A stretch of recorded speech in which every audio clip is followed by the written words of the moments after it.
Is the Honda CRF250L just a bike for noobs, for new riders, beginner riders, or first-time motorcycle riders? Absolutely not. I mean, I've rode bikes all my life. I've had everything from small street bikes to dirt bikes to motocross to adventure bikes and gold wings to... The only thing I haven't had is I've never had a Harley. I never even wanted one, never considered one. Never have had a hankering for one of those, so... But I've had about every kind of street bike you can think of, cruisers and lots of them, not just a few. And I am so much happier with the 250L than I was all those other bikes. And being an experienced rider, the 250L is still a great bike. After all these years, it's still a great bike to ride. It all depends on the person. I mean, it's not the experience. From a new rider, somebody that's never rode a bike before and just wanting to start out, it's a great beginner's bike. It's mild-mannered, and yet somebody with experience, it's still plenty of power to do about anything you want to do. It's not like some of the ones that cost twice as much, dual sports, but it's a great bike. In Honda, you know, it being a Honda, it's super dependable. It's going to last a long time, problem-free. So, thousands and thousands of miles of fun is what a CRF250L is. The bike looks great. It handles great. The ergonomics are great. It's just an all-around great bike for new people or novice or highly experienced riders. There's a lot of people I know that have rode all their life and they enjoy a 250L now. It still will get out on the trails. It'll go through extreme stuff. It'll go through just pretty much any terrain. Now, it does lack a little bit if you was wanting to buy something to go in the sand, like on sand dunes, because sand dunes is a thing that robs power.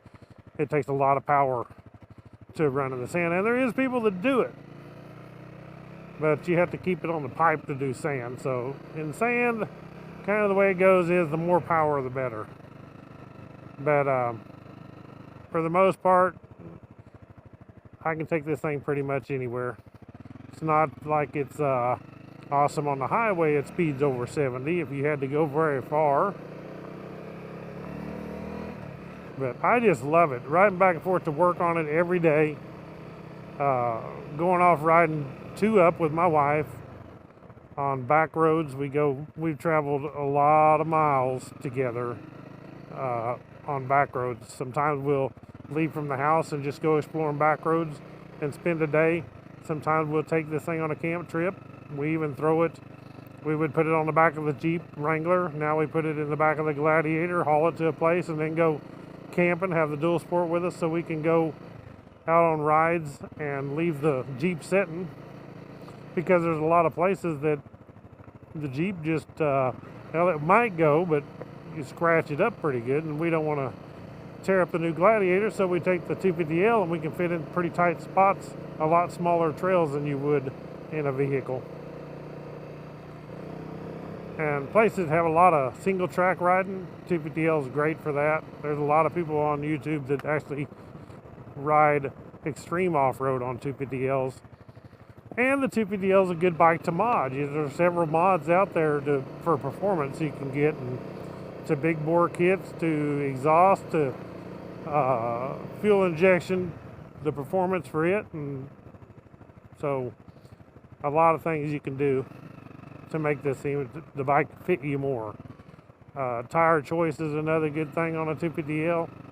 They make a bike fit the person depending on what kind of riding you're doing. If you're doing more street, you might want to consider a more street-oriented tire. If you're doing off-road, you want a more off-road tire. Half and half, you'd get a 50-50 tire, of course.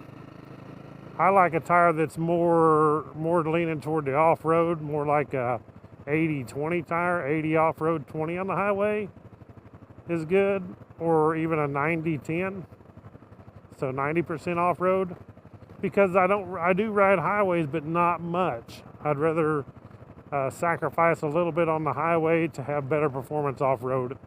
As of right now, I'm still running stock tires. I actually wore out the original tire, and the reason I'm running another original IRC tire is because I happened to purchase one on eBay real cheap, and my factory one wore out, so I just stuck this one on and go ahead and get another 6,000 miles on. I got almost 6,500 miles out of the stock IRC tire that came on this 250L, so that's pretty good. The creeks are rolling around here. So no, the CRF250L, if you're worried it's just a bike for newbies or beginners or for women to ride, that's not true. A lot of women enjoy them. They're great bikes for women. But they're not just a noob bike. So it's something that you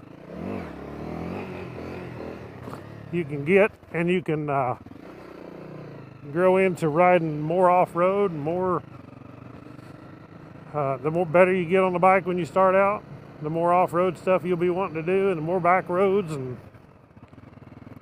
it's a learning curve.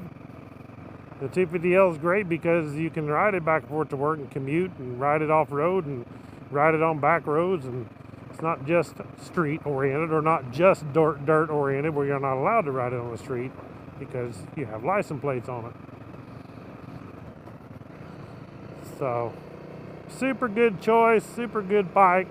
I'm really proud of mine. I've got mine pretty much decked out the way I want it. Pretty much engine and performance-wise is all stock, but I do have some modifications, or I don't call them mods really. I say that once in a while, but I actually mean just upgrades on things, not necessarily modifying it, just making a few things better. I'm not trying to make it more powerful as far as engine mods, because to me, stock is fine. And I've rode all my life and rode everything, you know, from CR500s to CBR 1000s, CBR 600s that I've owned. So it's not like a power trip. I'm happy with the power this thing's got. Knowing how to use it, the power you got makes a big difference. So anyway, guys, just a lot of people was thinking, is this bike just for newbies, or is it something that I'm an older guy and I've rode a lot, but I'm wanting to get something else? And the budget price of the 250L, you can't beat it over any other bike. The price is great. So yeah, it's a great choice for somebody that's rode a long time and just wanting to get into dual sporting because they're tired of the street, or they're tired of, you know, being around all the hustle and bustle as a street bike. But guys, thank you for watching this video. Click the thumbs up. I got a lot more to come. Please subscribe to my channel. Click down there and click the bell right beside it, and that bell, whenever you click it, it will make it to where whenever I post a new video, you automatically get notified that you can come watch my video. All of my stuff on this bike is pretty much everything, besides some of the stuff is CRFs only, but almost everything that's on my bike that's not CRFs only is on my Amazon page. You can go check it out. You can pretty much get anything that I've got on here off my Amazon. So the link is below, and the Amazon thing is not where I make a lot of money, but it does help my channel out and helps me to be able to make more videos for you guys, buy the camera equipment, do stuff, and it just helps out a little bit. And so anything bought off my Amazon, I get a portion of it, and of course it's a small portion, it's not much, but if enough things sell, then it helps out a lot. And one thing cool about the Amazon is even if you're not buying something off my Amazon, if you would set my Amazon page as your Amazon start page, like with the link when you click on Amazon, go there, you can still search on Amazon and buy anything you want. Has nothing to do with me, but I still will get commission off of it because you started at my link and started surfing on Amazon and buying things. So you can do that. That would help out a lot too. But thank you all for watching. Ride on.